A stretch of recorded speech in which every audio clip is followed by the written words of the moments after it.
Okay, Mary, you're Hello, good to go. everyone, and welcome to the Book Club at the Center, Birchfield Penny's Art Center's monthly book club meeting.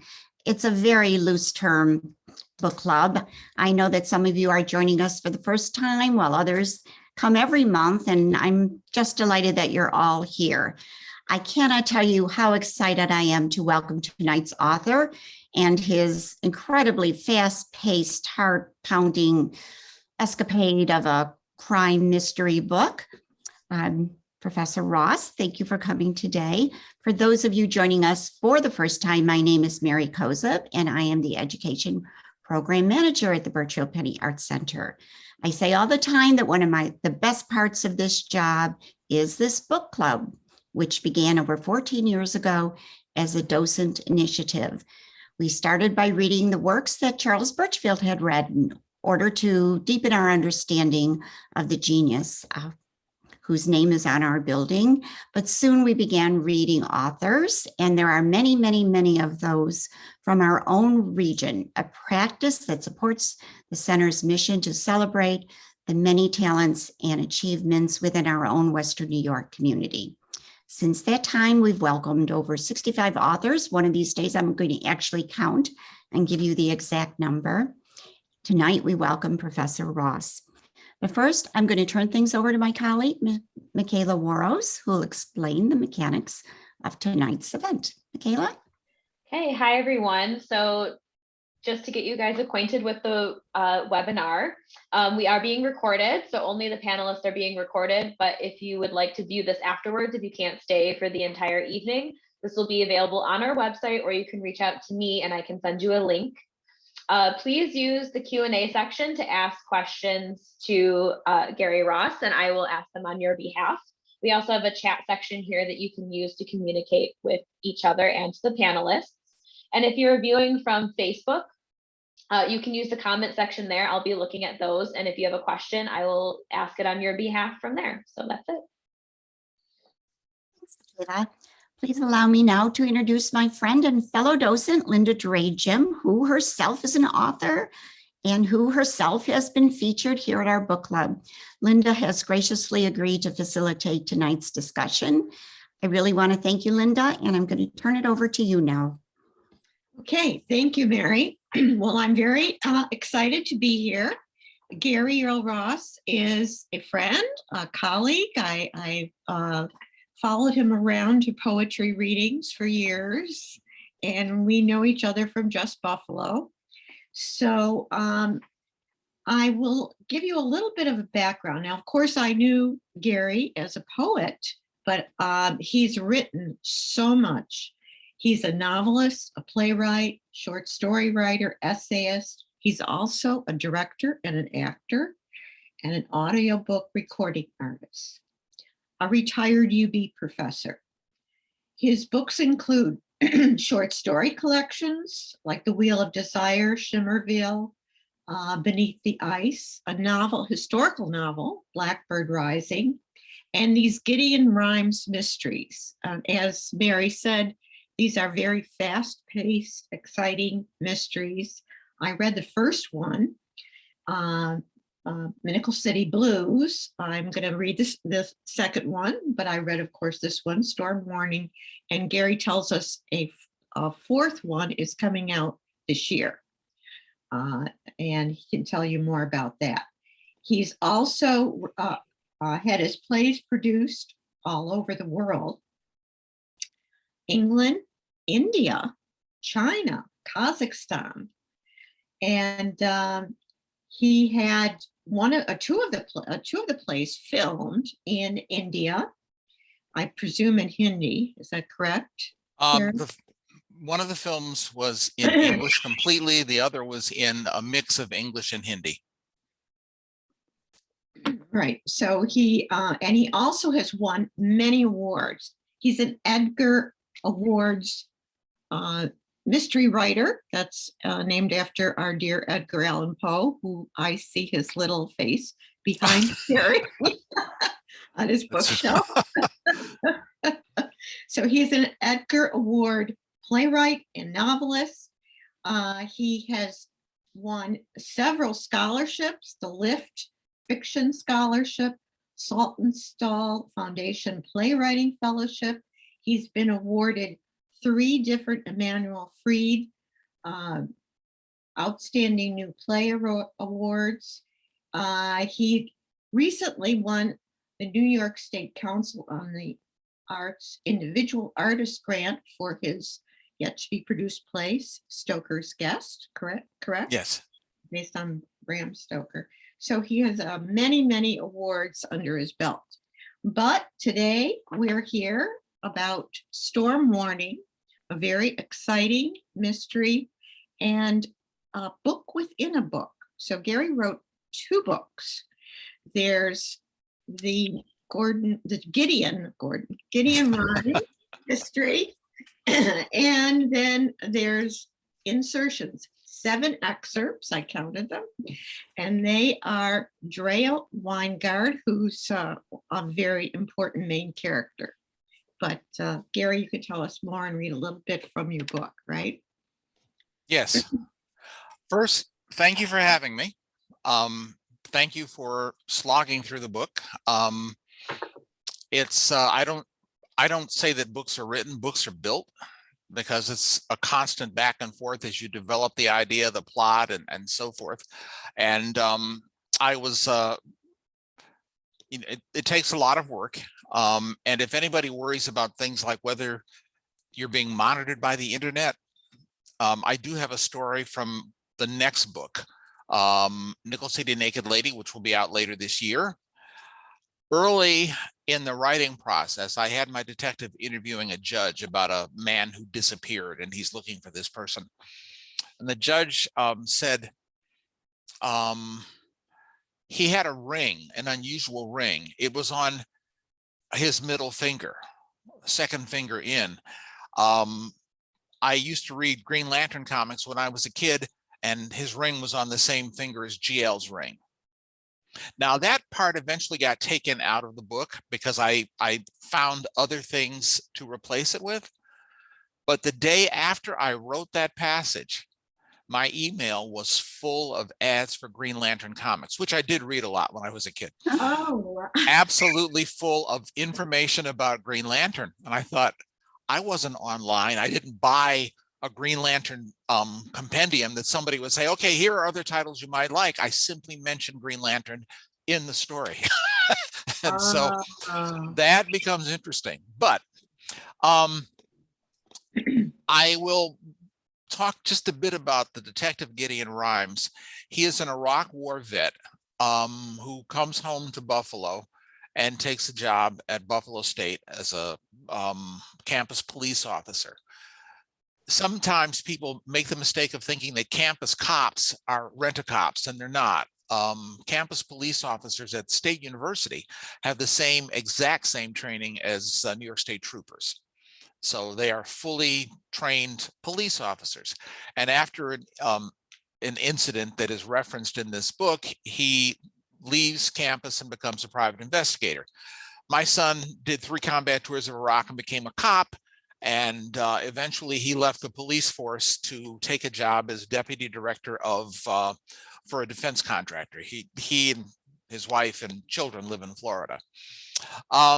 So he's part of my inspiration for Gideon Rimes. And some of the things that happen to my character are things that my son inspired one way or another. In one of the books, I make a reference to his having been in combat and having contacted his godfather about having killed people. And his godfather talked him through it.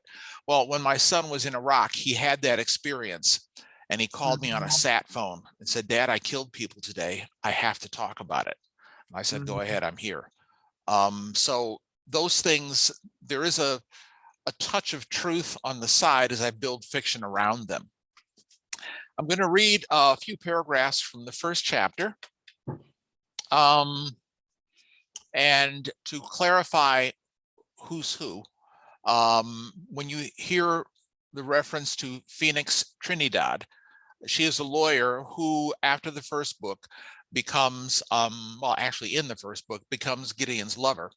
And she is Afro-Latina. And So there'll be a reference to her as well. And if you hear the name Jasper Hellman, the incident that ended his career was that he and his police partner at Buff State rolled up on a carjacking in place. There were two spree killers that had come up from Pennsylvania into New York, and they were trying to get a new vehicle in the gallery of in the parking lot of the Albright Knox Gallery when, I'm sorry, in the parking lot of Buff State. They'd left their other car at the Knox, behind the Knox, and they killed a student and were trying to take her car when the cops rolled up on them. There was a shootout which left Gideon's partner paralyzed, and he managed to shoot both of them. One died and one ended up in prison with a colostomy bag. So there'll be a reference to that as well. I'll read you the opening chapter, or part of the opening chapter. A brief stint with the Buffalo State Campus Police aside, after my retirement from the Army's CID, that's Criminal Investigation Division, I worked for myself and only when I wanted, taking depositions for lawyers, serving summonses, investigating fraud and insurance companies, running deep background checks for employers and aspiring spouses, looking for people who sometimes didn't want to be found, and providing security for stalking victims, trial witnesses, or visiting VIPs. Phoenix Trinidad, a full-time partner in a small but demanding law firm, was usually busier than I was. Our time together was mostly on weekends, though the demands of our professions sometimes leached into Saturday or Sunday. We were well into the second year of our relationship. Late April was colder and drier than usual, but warm enough for the New York Power Authority to remove the ice boom, the steel pontoons that kept Lake Erie ice from entering the Niagara River and disrupting electricity generation. For the first time in more than a month, we had an unencumbered weekend and did our best to fill it. On Friday, after the chicken teriyaki stir fry I made in her kitchenette, we went to the Colored Musicians Club on Broadway for an evening of jazz. We spent Saturday touring wineries in Monroe County, stocking up on reds and whites and grapeseed lotion, Phoenix's moisturizer of choice. After Sunday brunch at Canalside, the inner city harbor development around the ruins of the terminus of the Erie Canal, we strolled from the Naval and Military Park to the Erie Basin Marina and back. Returning to Phoenix's loft, we parked on Chippewa and walked up Main Street to Shea's Performing Arts Center to see the matinee of War of the Worlds, a touring production of the hit Broadway musical mashup of the H.G. Wells 1897 novel and the Orson Welles 1938 radio adaptation. Now, having dined at the Buffalo Chop House on Franklin, we were headed back to Phoenix's place, where we would either play Scrabble or make love one more time before settling in for the next episode of an HBO series we liked. A slight chill was in the air. We were half a block from Chippewa, my blue leather jacket zipped to the neck and Phoenix's left arm hooked through my right. A rusting red Chevy SUV slid to the curb ahead of us. 3 men got out, all in jeans and dark jackets and 2 in baseball caps. They started toward us. Hatless and linebacker big, the man a step ahead of the others was the only one who looked familiar. Early 20s, bulbous nose, short black hair with a sharp widow's peak, a red and black neck tattoo curling around above his collar. I was sure I'd seen him somewhere before, but could not recall where. I might have dismissed them as guys on their way to a bar if Tattoo hadn't locked eyes with me and kept his fists clenched tight. I stopped, easing Phoenix behind me. My work had been routine of late, things like depositions and summonses, and required no sidearm. Also, I had been carrying less when I was with Phoenix, perhaps to prove I didn't need a gun to feel complete. Even though I'd had a small biometric lockbox installed in my car, my guns were in my safe at home, more secure than I was. So much for my denial of an inferiority complex. Gideon Rimes, right? Tattoo said, establishing himself as the leader. Do I know you? I said. No, but I know you. He grinned, and his sidekicks chuckled, one of them nodding like a bobblehead. Tattoo ground a massive right fist into his large left palm. Jasper Hellman says hi. He wants you to feel the pain first. You may have noticed that there's a lot of Buffalo detail in the book, in all the books.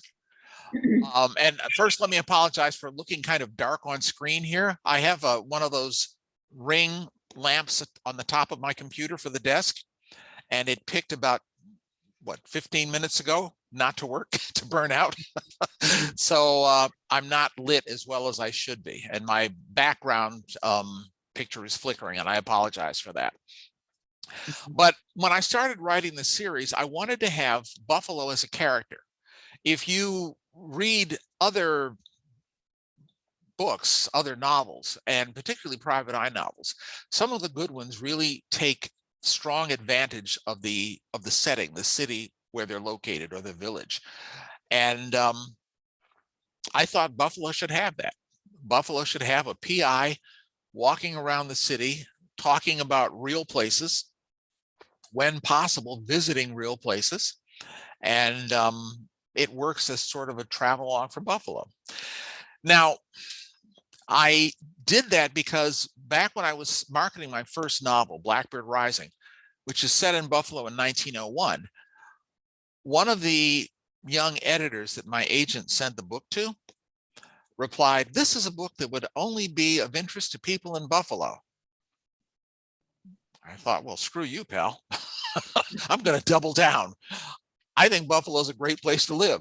I want to bring Buffalo to the world through fiction. So almost all my stories are set here. So there are those kinds of details in the book. Now, Nickel City Storm Warning has, it was the fourth or fifth book in the series when I started blocking out titles and possibilities, but real life politics made me move it up. In a nutshell, Gideon is hired to bodyguard a woman who is a target of a white supremacist group, and she's going to be the keynote speaker at a diversity conference in Buffalo, at that wonderful Twin Tower Hotel near the Cobblestone District, Torrance Towers. Don't know that one? It's too bad we don't have one. But he's hired to bodyguard her, and a group called Liberty Storm intends to kill her because she took the work of her late husband, whom they murdered, and turned it into a book. Now, Nickel City Storm Warning has a book within a book. There's the book with Rimes' narration, and I thought I couldn't do two first-person narrations and make it work in the same book because it would confuse readers. But if this book is about her experience with Liberty Storm and how they murdered her husband and what led her to write that particular book, the book she's writing, then I would have to find another way to give her point of view. Now, I use the rarely used second person point of view because sometimes, and I've probably published 4 or 5 short stories with that point of view, I'm not good enough to do a whole novel that way, as Joyce Carol Oates did with her novel Childhold. But the second person point of view, you sat down, you looked here, you did that, also has an immediacy for the reader. So I decided to use second person point of view for the 7 chapters of the book that are from Drea's book, and then use the first person that I started with for Rimes' narration. And I write either when I'm writing third person, I write third person central, which means I'm focusing on the character of the chapter or the story and getting into one person's head. When I'm writing first person, getting into one person's head. And I wanted to do the first person thing with Gideon Rimes. A friend of mine, one of my good friends, his wife was in another book club and they read Nickel City Blues. And she said to one of her friends, "Well, this is Gary's fantasy life." And I thought, well, yeah, it is. There's I love heroic literature. I have since I was a kid. And I mean, and I'm all kinds of heroic literature, from things like the Iliad and the Odyssey, up through pulp fiction, Westerns, science fiction, detective stories, through classic literature, through, I just love the heroic tradition, comic books. And I like the idea that somebody can make a difference by trying to be, not necessarily being, but trying to be a good person. And I wanted Rimes to struggle with that, and he does from time to time. But I said that, you know, there's a reason that such novels are written, because the writers are engaged in a bit of self-fantasy there. Ian Fleming, who wrote in the third person, and his wife called his James Bond novels Ian's pornography. Fleming and James Bond smoked the same cigarettes and went to the same tailors and had the same golf handicap. Fleming himself had been an intelligence officer in World War II. Robert B. Parker, who wrote the Spencer novels and made Boston such a wonderful setting, a wonderful character in his series. People said, oh, Parker, he's just like Spencer, but Spencer's taller. So there is an element of fantasy that goes along with that. And it makes you think, well, what would I do in this particular circumstance? And while I don't own a gun and I don't regularly shoot people, I do know a bit about guns. I do have a son, and well, I mentioned my son, and I have two brothers also in law enforcement. So I'm not unfamiliar with firearms and shooting and things like that. I make a point of Gideon carrying what's called a baby Glock, which is a fairly small gun. It doesn't need a lot of space. I've seen so many private eye stories, hero stories, where the hero pulls from out of nowhere something that looks like a small cannon minus its wheels. And that to me is, it's like, no, there's the Freudian thing, the overcompensation. You know, a small, unobtrusive gun for emergencies is probably all you would need in most cases. In any case, I'd like to read a little bit from excerpt 1 of Drea Wingard's book, In the Mouth of the Wolf. And the night you are widowed by the wolf is seared into your brain precisely because it comes at the end of such an ordinary day. Yes, it is Halloween, but apart from buying 3 jumbo bags of bite-sized chocolates on your way home from work for the trick-or-treaters who will come to your Annandale home, you cannot recall the day. What you had for breakfast or lunch, what you wore, the tasks you left on your desk at the Library of Congress for the next day, all are lost to you forever. You remember with great clarity your celebration of 33 years of marriage 4 days earlier. It was an unseasonably chilly evening with a temperature in the 40s. Instead of taking you to one of your favorite restaurants, Grandpa prepared dinner himself, serving bourbon chicken, collard greens, baked squash, and buttermilk biscuits on a blanket in front of your living room fireplace. Then you ate off paper plates, seated on the carpet as if you were still the impetuous grad students who went 2 months after their elopement with only a mattress, a few crates of books, and a small color portable in their Manhattan studio apartment. After dinner, as you moved aside the paper plates and shed your clothes to make love before the crackling fire, you recalled it was Roscoe, Grant's classmate at Columbia, who gave you a used card table for Christmas that year. Had kidney failure not taken him a decade ago, he would have been pleased to see you made it to your Pearl anniversary. You remember him fondly. The night you are widowed by the wolf, however, kills all future memory. What is past stays past, but now and ever after, you are fixed in a horrifying present that includes the events of that night and pushes you so far outside yourself you remain a distant observer of your own life. Every day is here. Every day is now. Every day is it happening all over again. So all you ever want to do is scream. Then I go on to describe the home invasion that results in her husband's death. Mm-hmm. I wanted to have 2 distinct voices. And the first 2 books were straight first-person narration. Nice cat. And I wanted to have 2 distinct voices. And I think now Nickel City Naked Lady is another straight narration, first-person narration. But the book that I hope to write after that, depending on how sales go and whether my publisher says, okay, go ahead and do it, is tentatively titled Nickel City Skeletons. And it'll have a 2 narration structure too. But one of them is going to be the first person narration of Gideon Rimes, and the other is going to be transcript pages from a true crime TV show, because Nickel City Skeletons will be about a murder that was discovered after 50 plus years in Buffalo that involves his godfather, Bobby Chance, who's a regular recurring character. And Bobby, like me, is a retired English professor. And like my late cousin Bobby, who is the model for him, he, I hope, says wise things. So that's an intro to the book, to the 2 books.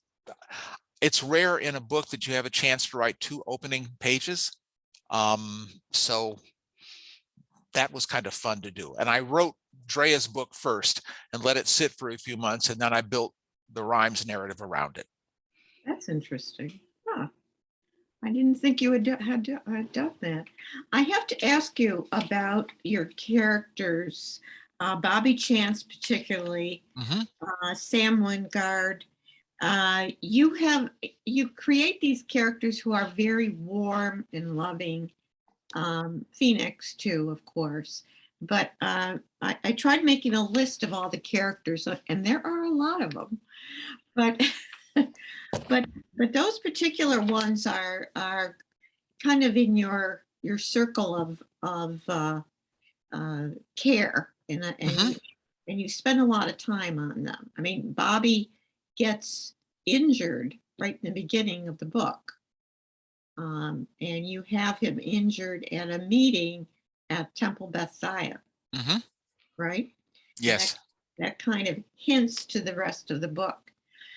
Before I ask a question, which I have, I want to say I love, in fact, that was one of the things I said to Gary when I talked to him, is that you've made Buffalo a character. And he describes in loving detail so many places in Buffalo. But I have a question about the social issue that you focused on here. You must have done a lot of research on white supremacist groups. Research that made my skin crawl. Some of the pages inside where you have the jokes that people have put, or the bits of history, the jokes from. There are actually a few on the internet, N-word joke pages, and those jokes came from them. And somebody said, well, that was somebody else's joke. Do you think they'll try to sue you? And I thought about Gregory Peck playing Joseph Mengele in the film version of Ira Levin's The Boys from Brazil. And somebody asked him that question because Mengele was still alive at that point. Do you think Mengele will sue? You mean he will come out of hiding in South America? And we'd love that to happen since he's a wanted war criminal. So I don't think people are going to hassle my use of their material for this, because many years ago, Richard Matheson wrote a wonderful story called A Splendid Source. And it was a short story, first appeared in Playboy, and I forget the year, but I have the complete short stories of Richard Matheson, one of my all-time favorite writers. And it was about where jokes come from, where dirty jokes come from. And what he imagines is a secret institute where people gather to write all the jokes of the world. And so I think those jokes fall into that same category. Once a joke is released in the world, it starts going around the world, regardless of who thought of it, and it takes on different characteristics.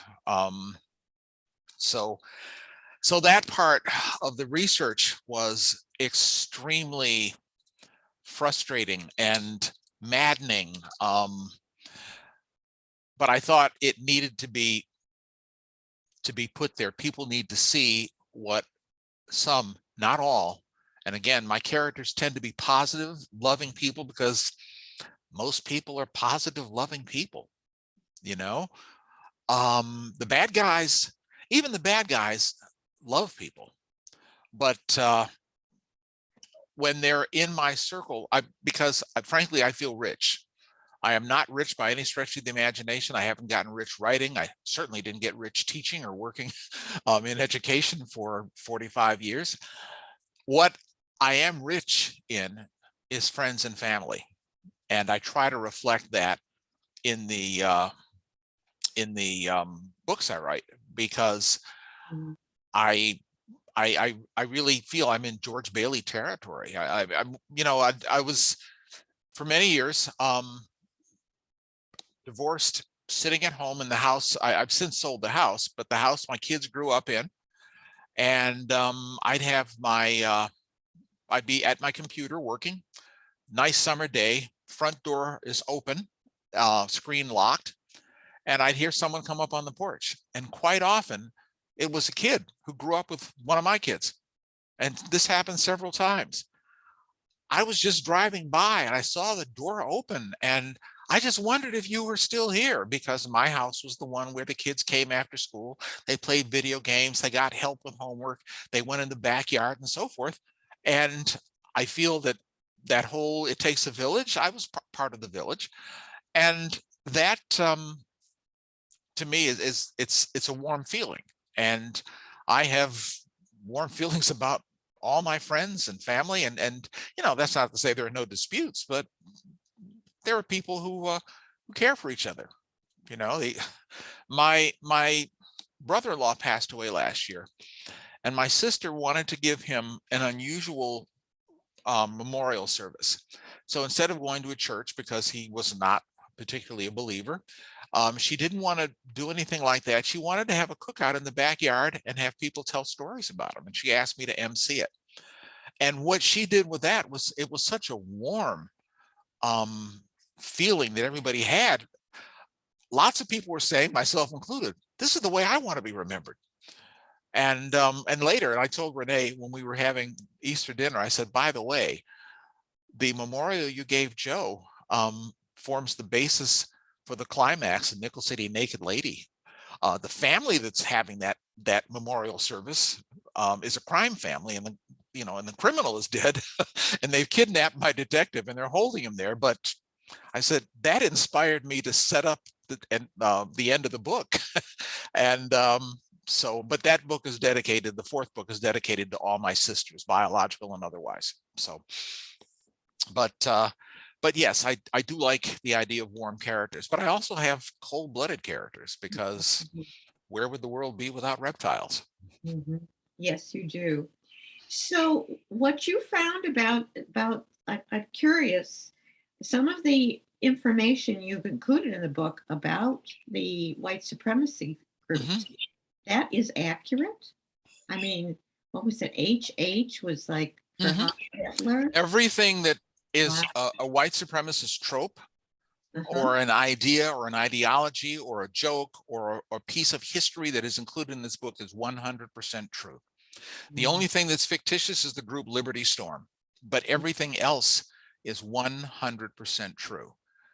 And I think it should scare the hell out of us that people like this live around us. And it's, I'm Black. I've felt the sting of racism, if I can sound halfway poetic. I've been called various racial slurs. Once I'm jogging on Main Street many years ago. My house was on Highgate that runs into Maine. One day I'm on Main Street because I was jogging the 2 miles or so that it took to get up to Maine and around campus and all the way back down to Bailey and up Highgate to my house. It's 2.1 miles, as I clocked it in my car once. And that was my regular jogging route. I don't know where this, and the SUV that slides to the curb is red. The pickup truck that went by with the person shouting the N-word at me for no reason that I could discern was red. And what? Yeah. Of course, the truck was gone. There was nothing I could do. I'm not the Flash. I couldn't catch it. But I was angry. So, so I know those things are absolutely real. And from personal experience, and I wanted people to understand when they read the book that it's a systemic problem, and it's not something that's new. A friend of mine just recently told me, she's Vietnamese, became an immigrant after the war when she was a child. And she was married for a time to a white American whose mother had distinctly racist ideas. And it used to make her skin crawl when she heard racial insults from her mother-in-law at the television or other things. And she mentioned to her husband, you should talk to her about that. And so one time the husband, to his credit, did. His mother looked at him and said, when did you become an N lover? Oh. So it's alive and well. And this book is my attempt. That's why I call it Storm Warning, because if racism continues to grow as some people would like to grow, it threatens to tear apart the country. But frankly, we're not going back. However, I think most people in America are at a point where they're not ready to be that way. It's the people who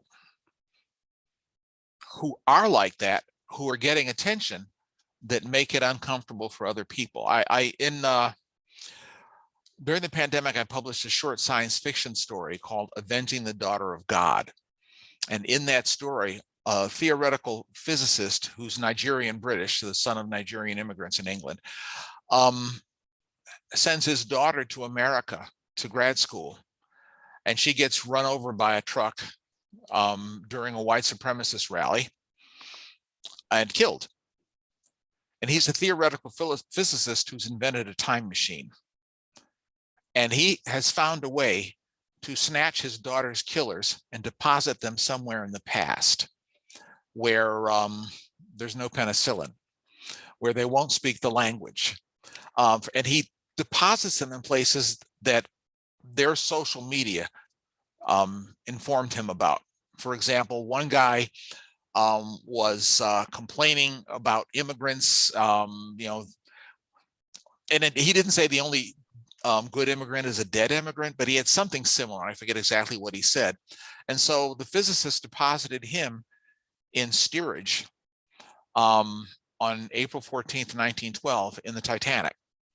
If you know Titanic, you know steerage is where something like 83% of most of the people who died on the Titanic were in steerage, third class, because class is another issue I try to tackle in writing sometimes, because you had to abandon ship in order of class. So if you're first class, you get off first, you get to the lifeboats first. And the thing is, if you're third class and you're in the belly of the boat, water's coming in while you're waiting for your betters, quote unquote, to get off. So he dropped somebody in the middle of the Titanic, and somebody else he dropped at the Battle of the Sandawana, where the Zulu Empire handed Britain its first defeat. If you know the film Zulu from 1964, that's recounted in that. I think that's one of those things. It's a problem that we have in our society. If we don't address that, it's going to get to a point that I don't know where we are in terms of how that's going to play out, but I think it'll get really bad unless we can address it early, which is why the book is Storm Warning and not Storm. The publisher wanted to do Storm, said the first books had 3 titles, and maybe this can just be Nickel City Storm. I'm thinking, no, I want Warning to be in there. And since she agreed to the 4-letter title, then the next book, Naked Lady, can go in without a problem. And that book deals with revenge porn that may not be revenge porn, and a con tenor saxophone from the 30s known as the Naked Lady because of a carving of a nude on the bell. So the titles all are all double entendres. That's Nickel City Blues dealt with cops and a blues singer. Nickel City Crossfire dealt with a couple different church buildings and a couple different gangs, and there is a big fire in there. So there are double meanings in all my titles. And it's interesting, I can see why you're doing this, but you take on social issues in each of these books, which don't always see in mystery stories. They might be straight up mystery. Who whodunit. Sure. But you take on social issues.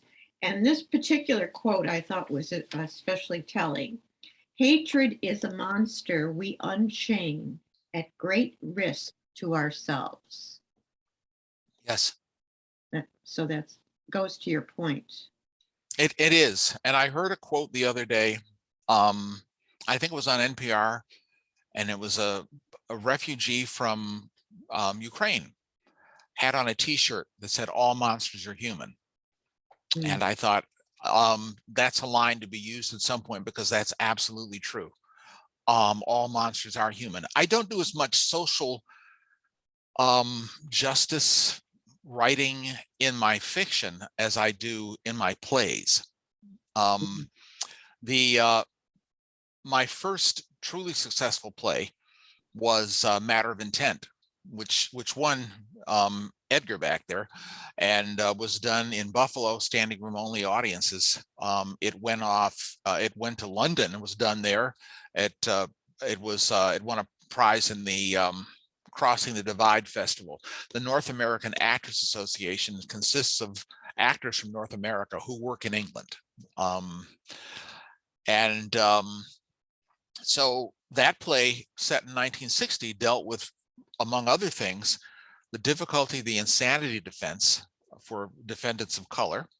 It also dealt with fetal alcohol syndrome, under the radar homosexuality, and some class issues.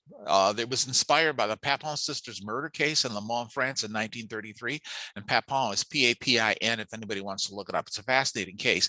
And my play wasn't a rehash of the Papin sisters case, but in as much as, in this case, two maids were charged with murdering the woman who employed them. I had one black maid, a day work girl, and my grandmother was a day work girl, charged with murdering the wealthy woman who employed her.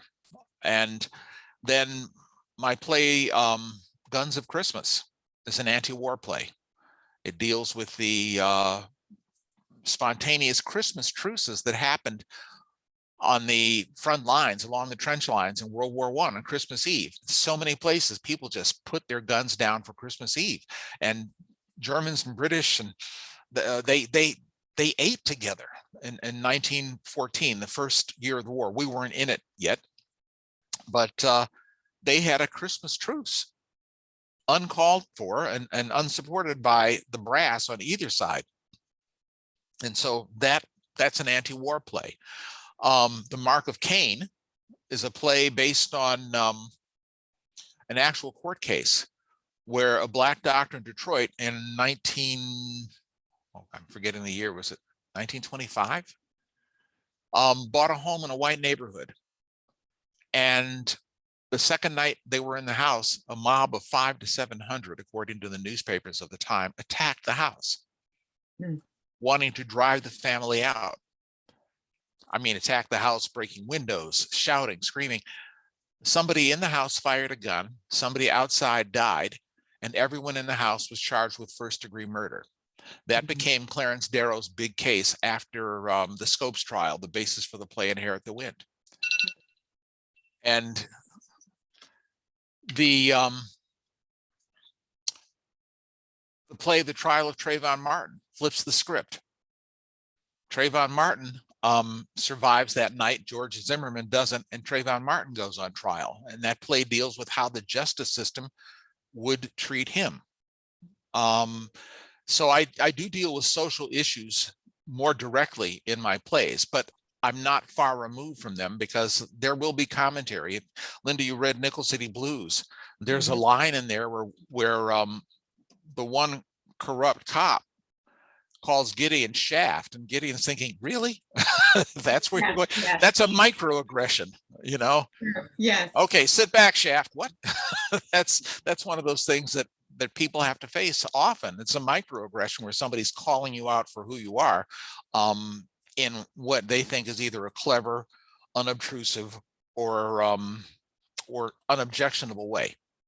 So I do approach that, but again, not as much. You mentioned when we talked a little about the domestic violence references.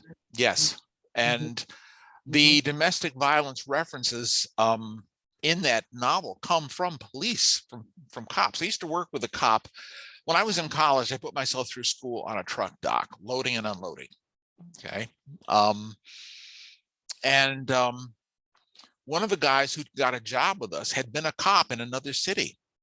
And he told me one night when we were working together, we were like on a break. I said, well, why'd you give up being a cop? He said, one night I went to a domestic violence call. And you may remember there's a reference to this scene. Said the husband was sitting at the kitchen table with a meat cleaver in his skull, blinking and not remembering what happened. And he said, when I saw that and I saw the blood and I saw how horrible the scene was and I didn't feel anything, it was time for me to leave the police. Mm. So that stuff all comes from other people, things that people tell me about or things I see or what have you, and they need to be addressed. I did have a student once, an older woman who was coming back to school, and she had written a book or was writing a book about being a victim of domestic violence. And she said, would you take a look at and of course, sure I will. And I took it home and I was reading it and I read some of it to my then wife, and we were horrified because this woman, she locked the kids in the bedroom and offered herself up as a sacrifice so he would beat her and not all of them. Oh. And it was a horrible night that he put her through, and I won't describe that. And so I thought this story needs to be told. It was her ex-husband, and she's telling the story. And we would talk periodically about writing and about where she should go after our program and things that she might want to think about. And then one day she called me and said, I saw him outside my place. I have to move. And I never heard from her again. Oh, wow. So yeah, I'm concerned about social issues, and I will try to mention them in passing. And in Crossfire, I think there are little digs in there at different parts of faddish administrative what is it, the lean Six Sigma that people talk about? I have a similar thing that I sort of poke fun at in Nickel City Crossfire, because people come up with theories and ideas, and education, well, Linda, education is so full of stuff like that. It just boggles the mind at all the theories and ideas and approaches you go through. And you still end up having to teach your students by connecting with them and making them respect you, and you're respecting them is the start of that process. And doesn't matter what the theory is, whatever the approach, they all boil down to that interpersonal connection. So absolutely. Well, you have done written in so many different genres. You do sci-fi. You've done erotic. You've done a historical novel. So many plays, and short stories. Is there a particular genre that you're most drawn to? No, the genres are just tools. The things to write, it's like I get an idea, and whatever it is I want to explore, what is the best vessel for this idea? Is it a short story? Is it a play? Is it a poem? Is it an essay? Is it a novel? And sometimes I don't get it right. For example, Matter of Intent was supposed to be a play. I tried doing it as a novel, didn't quite work. I tried doing a variety of things with the idea, didn't quite work. But then I was on a panel one day with Judge Barbara Sims, who said, and I forget the context of the panel, but she said, in 1960, Buffalo had only 3 Black women lawyers. I know because I was one of them. And then I thought, wait a minute, I've been focusing on the defendant. And it was hard to make the defendant the focus because, like one of the women in the Papon sisters case, this woman has limited intellectual ability. It's fetal alcohol syndrome before it's identified. And I thought, maybe what I should focus on is the lawyer. And then I created the lawyer Temple Scott, brilliantly played by Lorna Hill when the play was done at Ujima, and may she rest in peace. And that made the play work, and it made it work as a play. And so I try to find which is the best way to put my idea into the world. So they're all they're tools. They're just in the toolbox, something I can do. I have two Gideon Rimes short stories that are published, and two that are out for publication now. They're being marketed now, and those ideas were just shorter ideas. Mhm. So, What about your Bram Stoker play, Stoker's Guest? Talk a little bit about that. interestingly enough, Stoker's Guest, I suppose you could look at a little bit of class criticism in there because it's set in 1890 in England, but it's a thriller about how Bram Stoker comes to write Dracula. Those who know Stoker's background know that in 1890 he spent several weeks on holiday, as they would say in England, in the town of Whitby on the North Sea. And it's there that he got the idea for Dracula.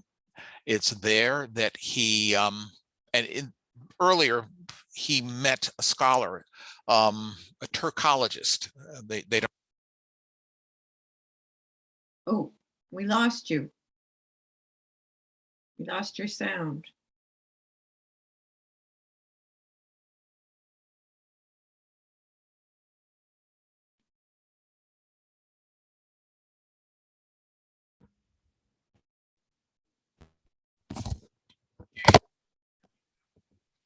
No? No. Give me a second. Let's see what this is. We got it. Okay. Oh, no, we have it. There. Yep. You have you're it good. now? Yes. Okay. I don't know what happened. I bumped the headset and suddenly it disappeared. Okay.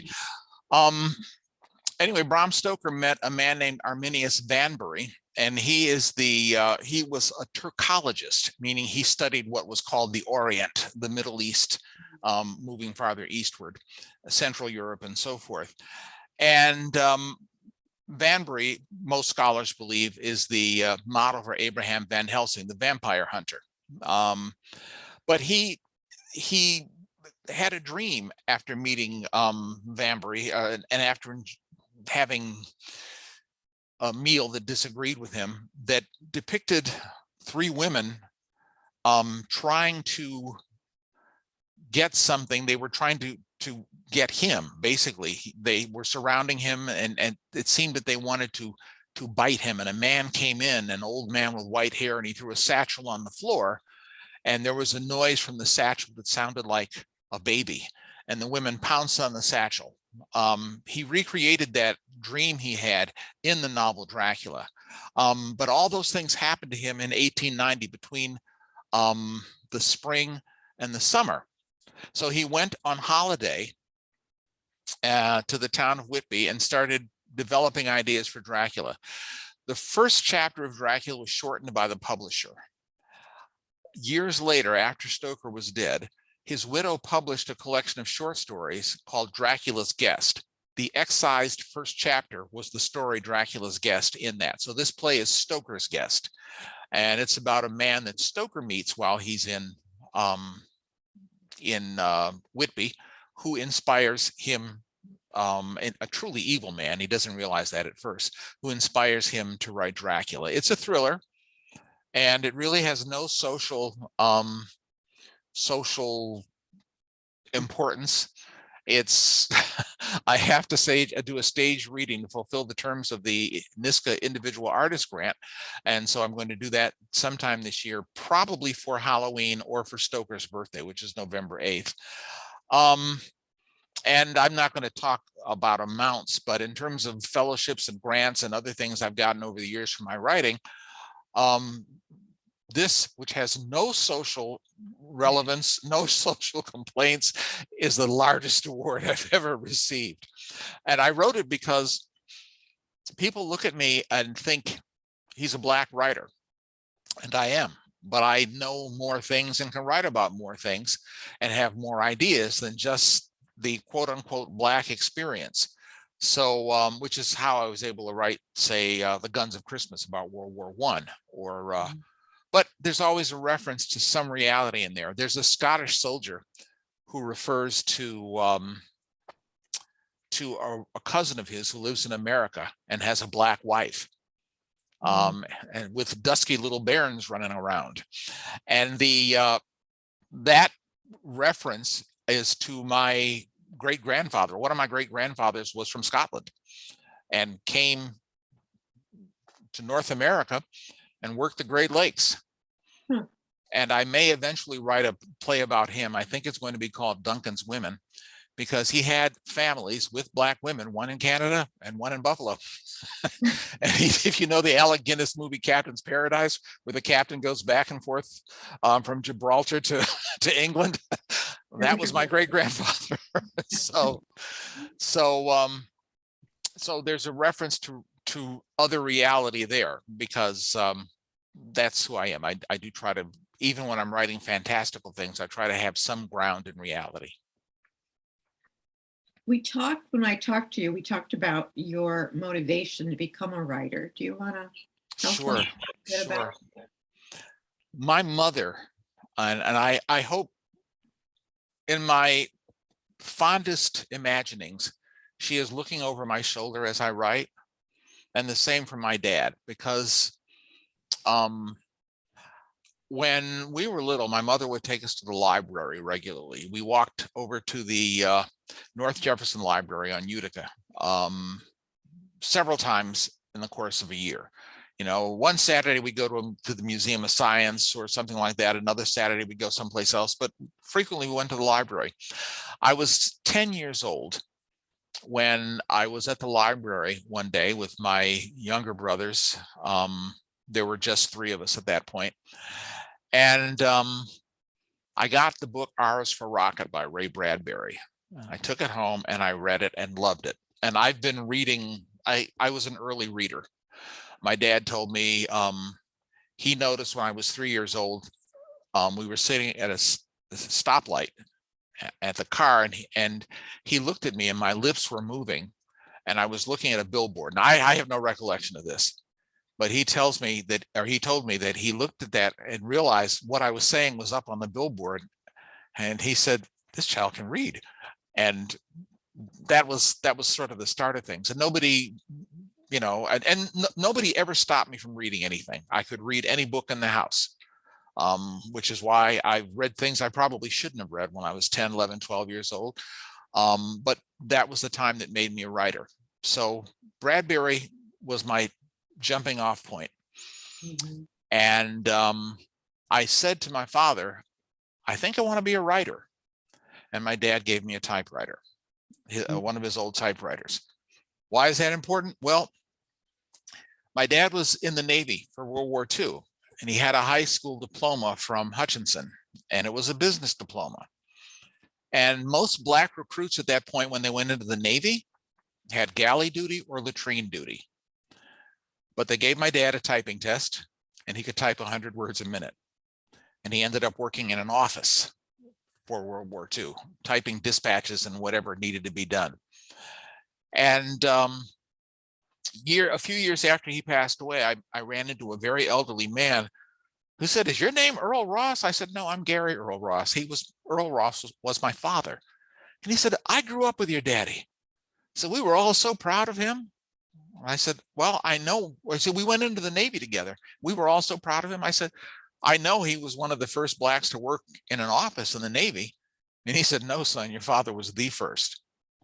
I thought, really? And I had not been able to verify that, because I have another relative who also worked in an office in the Navy, my mother's father's younger brother, and his daughter and I have talked, because she was under the impression that he was the first. Probably neither one was the first, but they were still trailblazers. And so typing was important to my dad. So he gave me a typewriter and I learned how to type. I still am a two-fingered typist, but I do about 40 words a minute, which works perfectly for the way I think and develop a sentence. And the whole typing thing worked out for my dad because after he got married, he needed a steadier job, and he went to the post office, and he was a sorter, a clerk, sorting mail all day, putting it in different places. Mhm. That was, I was born in 51. He started working there probably in 49 or 50. Around 1965, the civil rights movement was in full swing. And somebody said, we don't have any Negroes in management at the post office. Oh, you know, Ross is a nice looking guy. He dresses nicely. Let's see what he can do. And they gave him a typing test. And he ended up retiring as the supervisor of testing for the 8 counties of Western New York in probably around 85. I think he retired. It was my son, Tim. 84. I think Tim was about 4. Tim was born in 80. So so that was important to him, but he passed that on to me, the typewriter, his old typewriter. And because even though he didn't do a lot of typing when he was home, it was important to him to have a typewriter because, and then he was, I guess, sort of the secretary for his parents when he was growing up. And after he was grown up, I became the secretary. So from the age of like 11 or 12, I was doing all their correspondence, and sometimes I was typing it, and I was reading their letters to them. And my grandfather got as far as 2nd grade. My grandmother got as far as 1st grade.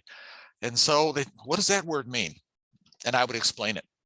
In many senses, that part of the Black experience is like immigrant families, where the child who's in school and learning things becomes the conduit for the older people to understand what's going on around them.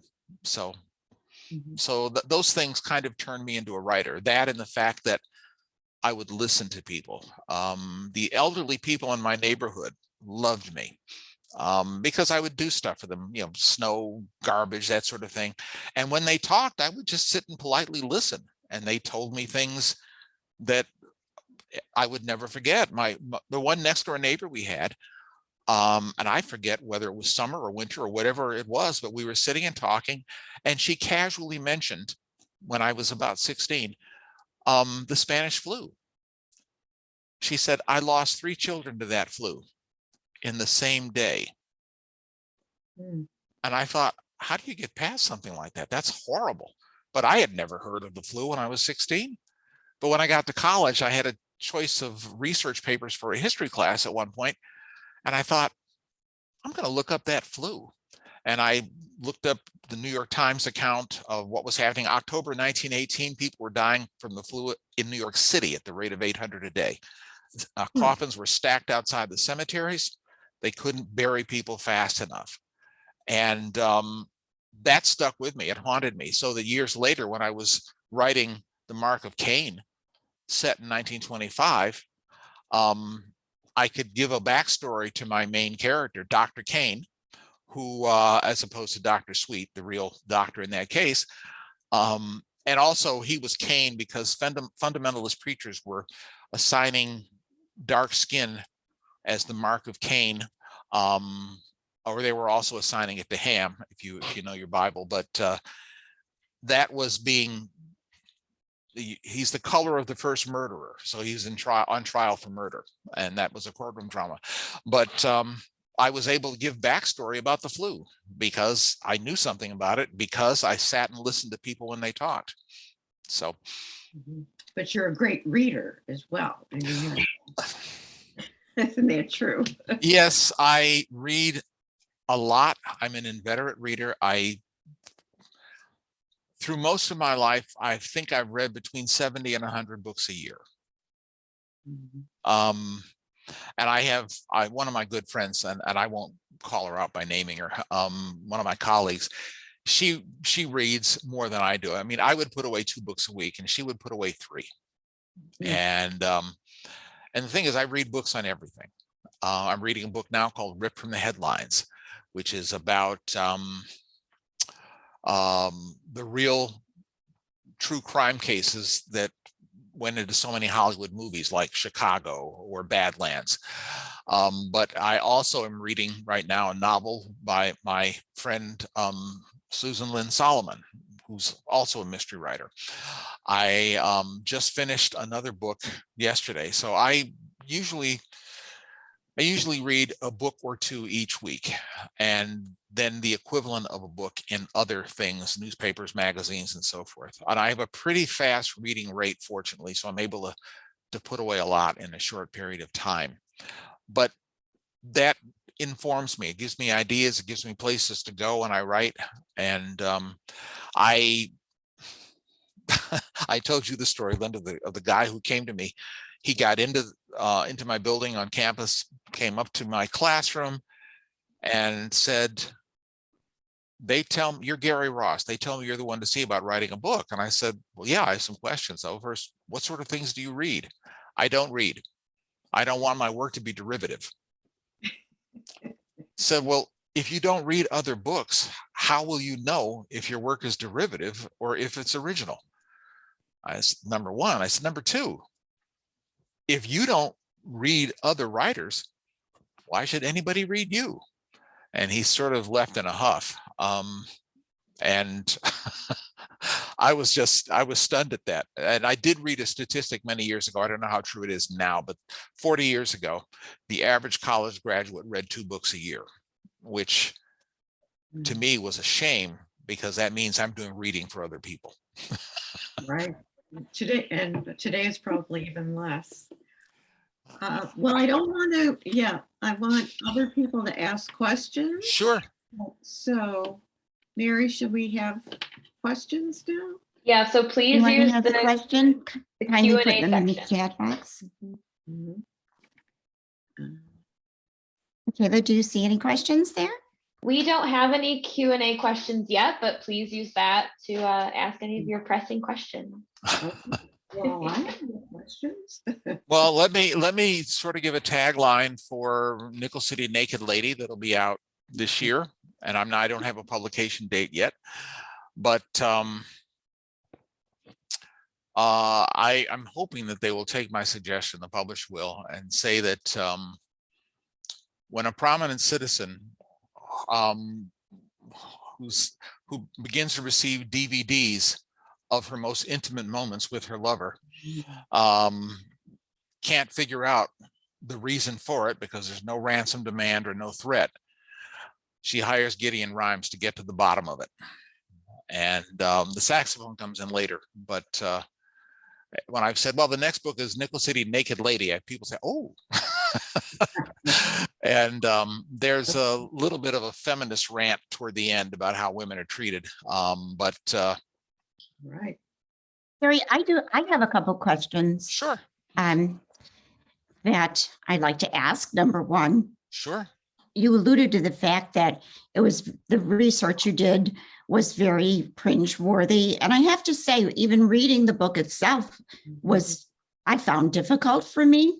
As I said, it's not a genre I normally read, although I've read a couple nonfictions that were pretty difficult to get through recently. I'm not quite sure what my question is, other than we do need to be mindful of the fact that these things exist, even though I live in like a little Candyland world with nice people who love art and like to read and plant flowers. And so it is important to be mindful of that larger world. But what do we do to change others' minds? I mean, nobody has that silver bullet or that all-knowing answer, but you mentioned it early on, like there are things that we need to change or this country will get ripped apart. We need to get the country to embark on a different course, but that just, I have to say, I've turned the news off because it's starting to get a little depressing. It's very depressing. And I've done the same thing. I've been a news junkie since I was a kid, and I don't read the paper as thoroughly as I used to. I don't listen to the news. I rarely watch news. I usually read newspapers and magazines and listen to NPR, but I understand that. And I don't know what the answer is. I do know that what happens is that a lot of people are caught up in the idea of anger at progress. You know, the biggest insult you can give to someone now, if you're a conservative, is to call him woke. You know, I mean, let me give you two examples recently of films that I saw. One I was sort of neutral on. The other I really liked. And the films were Death on the Nile and the new musical version of Cyrano with Peter Dinklage. His wife wrote that for him as a stage play. And of course, they changed the nose aspect of Cyrano to a height aspect. I periodically look at things on the Internet Movie Database. You know, if I'm watching an old Perry Mason, and let me just say this: when I started doing mysteries, I wanted to do things that weren't like Perry Mason or Agatha Christie, where in Watch the Perry beginning, Mason every week. yeah, I'm addicted. well, and it's not that I dislike it. I mean, I do know that people don't confess in court that much, but you almost always know who the victim is going to be because the victim is the worst person there, and he or she deserves to die. Yes, absolutely. So I That's didn't how want you know. I didn't want to do that. I wanted to contemporize things and make them not quite like that. But I love Agatha Christie's travelogue stuff. On the Internet Movie Database, people were complaining about the new version of Death on the Nile. I don't know if you've seen it yet. I have. But Yeah. What about? well, some of the characters are people of color, which becomes an issue for people who are reading about this. This is making Agatha Christie spin in her grave. She's you know, it's trying to be woke, dealing with issues. There wouldn't have been Black people in this situation. There wouldn't have been lesbians in that situation because, and there's a pair of lesbians. And it's like, I'm thinking, that's your complaint? Are you saying that there were no homosexuals in the 1930s? Are you saying there were no Black people of means who could have taken that trip? And this person was an entertainer, so certainly she could take that trip. Are you saying there were no people like that at this point? Are you the character that they're referring to in the novel was murdered, but not in the screenplay? She was a different person altogether in the novel. But that happens all the time when novels get adapted to the screen, because you take a work of literature that's been around for a while and you make changes. Even something like Dracula. When Dracula is adapted, it's very rare that you get all the men who are involved in hunting Dracula. There's Jonathan Harker, there's Van Helsing, and then there's Seward, Morris, and Holmwood. Well, usually one of them is cut out of a movie about Dracula. And the closest they came to keeping everybody in was the Louis Jourdan Count Dracula. It was done on PBS in the late 1970s. But, you know, people make changes when they adapt movies to film. Or I'm sorry, when they adapt novels or plays to film.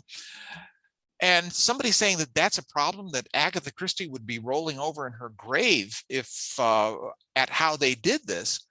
Wait a minute. They complained that they had a backstory of Hercule Poirot in World War I, because Christie never had that backstory. And I agree that wasn't necessary. But somebody on the IMDb complained about the Black soldiers who were there. Wait a minute. You know, just so you know, Poirot is Belgian. The rape of Belgium was one of the major factors that got the rest of the world involved in the war. And Belgium was a colonial power. And of course, it conscripted troops from the Congo. But let's not look at all those things. Let's just get excited or upset that there's dark skin on the screen. And the same thing with Cyrano. One person mentioned, well, when I saw that Christian was Black, I was ready to forget the movie completely. Somebody else said, there is no way that the French army at that time would have someone who was 4'5" tall, or Peter Dinklage's height, which is 4'5". There's no way that would have happened. And somebody else, there's no way there would have been Black soldiers involved and so forth and that. It wasn't realistic.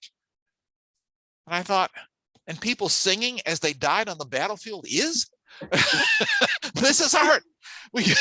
You retain the right to create something and you use what you have. And I am seriously considering writing a book called The Unbearable Whiteness of Being, about having color in your skin and not seeing it represented around you. And that's because Perry Mason, let's talk about him for a minute. You know, Perry Mason had Black characters from time to time.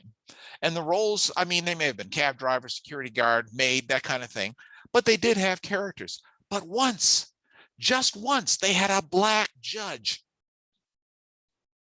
The only judge in the whole series never to speak. He just sat up there. And I thought the producers were trying to be subversive. They're saying there are other people in the world, and we should see the other people in the world, and not as a punchline. The 1907 film Seven Chances with Buster, not 1907, I'm sorry. I keep forgetting the year that was. It's Seven Chances is the film. Buster Keaton's character, and they remade this with Chris O'Donnell 20 some years ago. Buster Keaton's character will inherit $1 million if he can take a wife within a certain amount of time. At one point, he runs up, he's trying to get women to marry him. He can't tell them why. He runs up and taps a woman on the shoulder who's bustling down the street, and she turns around and she's Black, a very dark Black woman who frowns at him. And what happens? He backs up in horror. Well, I'm sure if she thought she could get $1 million, she might have married him. You know, I might have shaved my mustache and married him myself if that was the case, particularly in the 20s when $1 million was really $1 million. But that makes her the punchline. There was an episode of the Dick Van Dyke Show where Rob and Laura Petrie thought their son Richie had been switched at birth, and they were really upset about it. Yes, and the punchline, they invited this other couple over expecting them to have their baby, and the couple was a Black couple, and they were stunned and didn't know what to say or do. I haven't seen that since it aired, and I was maybe 12 years old. But that's making Black people a punchline. We're not a punchline. We're part of the fabric of society, and any effort that puts people in those positions is fine with me. It doesn't mean you have to have a person who fits this bill or that bill, but it means, why not? James Earl Jones was a wonderful King Lear. Why not? James Earl Jones was a wonderful Big Daddy in an all-Black version of Cat on a Hot Tin Roof. Why not? And that's the thing that that bothers me, because we've gotten to a point where wokeism is the new, there are 25 members of the Communist Party in the State Department hysteria. Oh, they're woke. They have a woke agenda. I mean, and the whole thing with critical race theory, that is ridiculous. Critical race theory is taught in law schools. One of my good friends from junior high school, Drake Colley. It says it's not a lie. Pardon? It's not a lie. Critical race theory. No. I'm not dealing with particulars of critical race theory, but it's taught in law schools. It's not taught in elementary schools. And one of my friends, Drake from junior high school, he became a lawyer. He went to Harvard after he did time in the military, and actually ended up at Harvard Law School the same time as the Obamas were there before they were married. And you know, when this whole thing started, I called him. He lives in Brooklyn, and you know, we talked for a bit, and he was explaining what critical race theory was and so forth. And I'm thinking, that has nothing to do with elementary schools. Why are they doing that? Because it's a path to power. Just like Joe McCarthy saying there are communists in the State Department, and people will, oh no, and they'll clutch their pearls and they'll listen to what he says, and it's ridiculous. And Mary, are you wearing pearls? I'm sorry. I just noticed that. We do have a couple of questions from our participants. So let's see if we can get through like one or two of them before we end the evening. Sure. First one I'm going to ask is, which of your books would you recommend that a book club unfamiliar with your work should read? Depends on the book club. In terms of the novels, I would say, and I did one with a book club recently, they read Blackbird Rising, the historical novel. If you're interested in history, that's your choice. If you like mystery, I would say Nickel City Blues, because if you go to read the rest of the series, things that you learn in Nickel City Blues will be referenced elsewhere, so you'll know what's being talked about. If you like short stories, pick any of them, any of the short story books. And if you like plays, the plays are available. The 4 of my plays are in a book called Shadows and Mirrors. They're 4 African-American suspense plays. Matter of Intent, The Scavenger's Daughter, which is a mystery about madness, Alzheimer's, and murder. The Trial of Trayvon Martin, and The Mark of Cain. So if you're interested in plays, those. Do you have a website or anywhere? Where would you find your works? I have a website that I don't maintain nearly enough. It's GaryEarlRoss.net. But there's Amazon. As much as it's an evil empire, I do have an author page at Amazon, and they have all my stuff there. And it's not that I'm recommending Amazon, but it's there. It's there. Yes, everything's listed. I checked. And the library has many of your books. Yes, I'm going to be doing there's one of them. Beneath the Ice. Yes. Yeah. I'm going to be doing a writing workshop at the library on Saturday from 1 to 3. The Central Library downtown, on writing mysteries. Oh, great. So yeah, when I finish with you tonight, I'm going to work on the handout that I have to to get off to get to the printer tomorrow.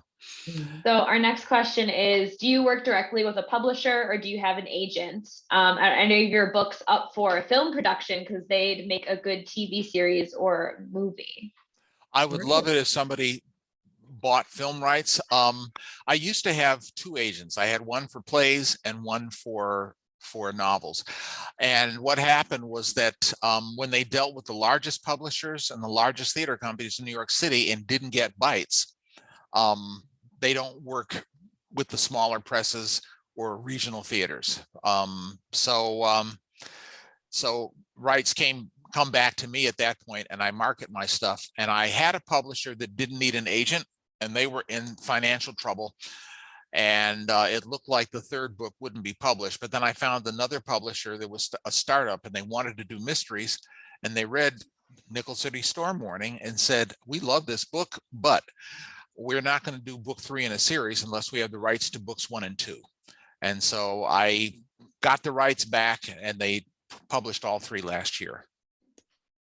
So I work directly with my publisher and editors at this point.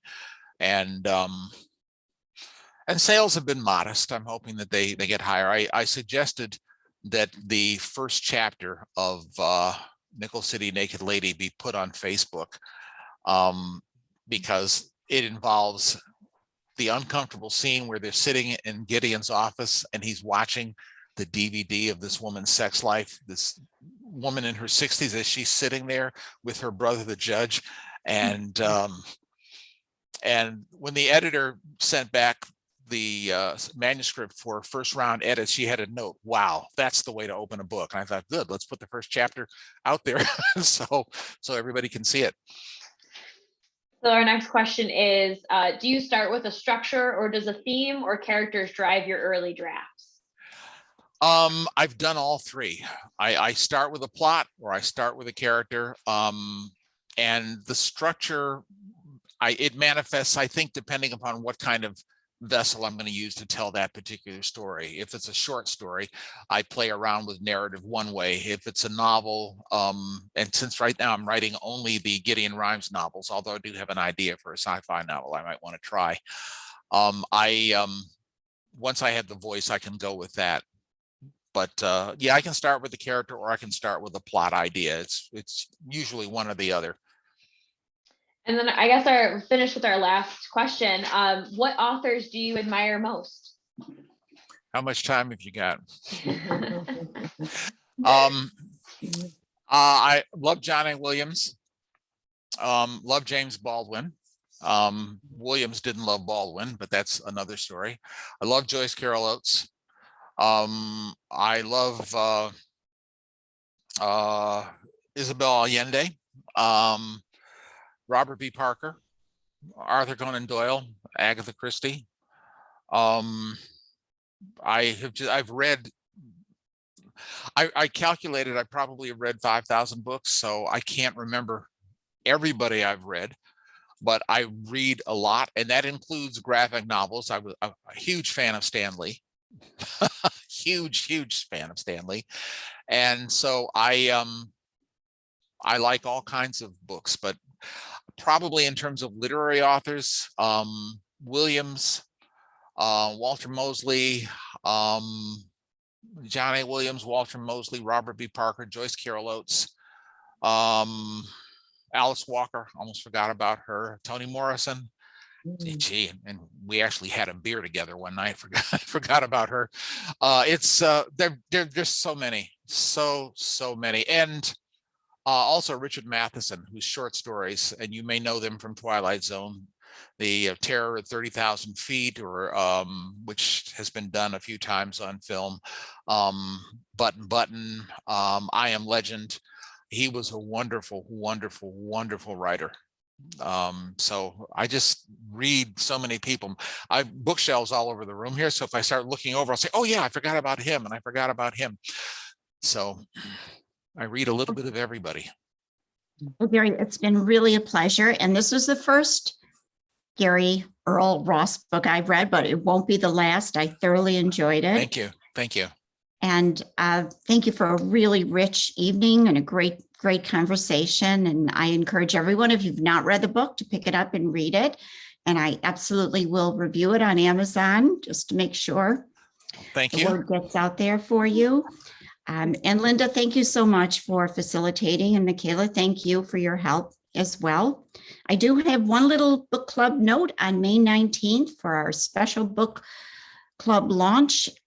Sadly has been postponed because the book, Political Tribalism in America, How the Hyper-Partisanship Dumbs Down and How to Fix It, is not out yet and won't be out for some time. So we're going to postpone that for a bit. So we're going to meet again on June 2nd for the book by Mark Goldman, another Mark Goldman, wonderful book, City of My Heart. And it will be facilitated by someone who was, I believe, here tonight, Maureen Kane. So thank you so much. Thank you again, Gary. It was just really a pleasure. Thank you all. And I hope you'll join us next month on June 2nd. Well, thank you for having me. And on the 19th, then I'm going to be doing an in-person book club, but it'll also be virtual at Congregation Sure Shalom with a couple of mystery writer friends. So you might that night. So you might want to check that out as well. Thank you very much. I hope you all have a pleasant evening. I'm so glad and grateful to be here. Take care. Thank you. Bye-bye, everyone. Bye-bye. Thank you, Gary. Bye-bye.